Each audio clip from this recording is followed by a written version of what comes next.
In the name of the Father, and the Son, and the Holy Spirit. It's common to say that we do not get to resurrection without going through crucifixion.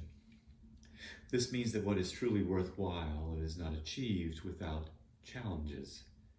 This is especially true of learning how to love, which involves turning from self-involvement outward toward others. In fact, as we talked about yesterday, our challenges bestow blessings. They push us from one side as love pulls us from the other. By facing his own crucifixion, mostly while praying in Gethsemane, Jesus reached the point that he could forgive those who wanted to end his ministry, his truth-telling, by subjecting him to torture and death. He came to understand that they knew not what they were doing, that they had become lost trying to find their way in the world.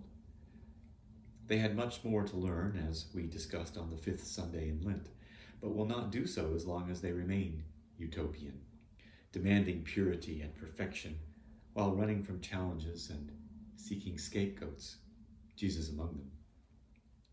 We must instead do the frightening work of looking honestly within, the work that Christ was doing as he prayed. We know that crucifixion did not silence Jesus, but actually assured that his message succeeded. Through crucifixion, he achieved his goal of spreading the message of love and setting humanity back on course. He had to die, it seems, that we might live. His death was not an act of magic. Jesus did not teach us, in other words, that we had to believe some philosophy, creed, or theology about his crucifixion that we might be magically saved. Jesus taught us instead that we were to believe in him, that is to say, to trust him. He was calling us to metanoia, to an opening of the heart to what is. We do not achieve that without the death of our vanity, insecurity, and jealousy, so that we can be reborn a new, freer person. We therefore say that we are baptized into the death of Jesus. There is no salvation without change, no growth without opening our hearts. We must go, in other words, through our own crucifixion, our own letting go. That may be a slow and steady experience, or sudden and dramatic. Whatever the case, it challenges us to be more fully wholly who God created us to be. It's a kind of self-acceptance. We are a mixture of light and dark, beings held in the tension of existence between various conflicting factors that we cannot vanquish.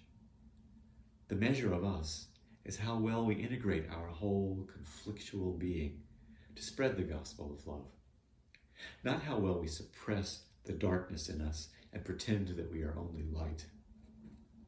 We find God dancing between the light and shadows, within the tension. There is no light, you see, without dark, and the brighter the light, the darker the shadow. If we lose sight of our own darkness, we lose sight of part of ourselves and miss God, who is in everything. We must therefore face our darkness with honesty and compassion, just as we must face our crucifixion when it comes. Those who crucified him were determined to make the world perfect in their own image. They would kill him, torture him, break his legs, anything in an attempt to make him into nothing, a meaningless object, so that their desires would be unchallenged, so that the world would conform to their version of perfection. But try as they might, they were unable to force the world into their mold. There's always tension within ourselves and between ourselves and others. That's the nature of existence. We thus set aside Good Friday to reflect on the crucifixion that necessarily precedes rebirth. It's in such times that God might feel absent. Though we tend to blame God for abandoning us, we are like toddlers who wander into another room and scream because our parent is not visible there. I've told you about my acquaintance, the young son of a parishioner, who died twice as the result of the same overdose that occurred as he sought escape from the tension of existence escape from darkness. When I got to the hospital, Dr.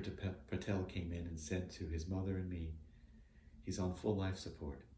Only prayer can save him now." His mother prayed vigorously. I did not pray to God so much as talk to the young man. I told him that it was between him and God. If he wanted to come back, only God could make that happen. Personally, I added, I'd like to see him back here. In about an hour, his body jumped as if he had re-entered it with a thud, and he opened his eyes. And that began a long recovery. Once he had improved, he had sustained permanent organ damage. He talked to me about what happened while he was dead. He said that he had gone to a place that was hard to describe, but the best he could do was to say that it was gray and hopeless. It was the first time, he explained, that he had ever experienced the absence of God. That's how far away he had wandered.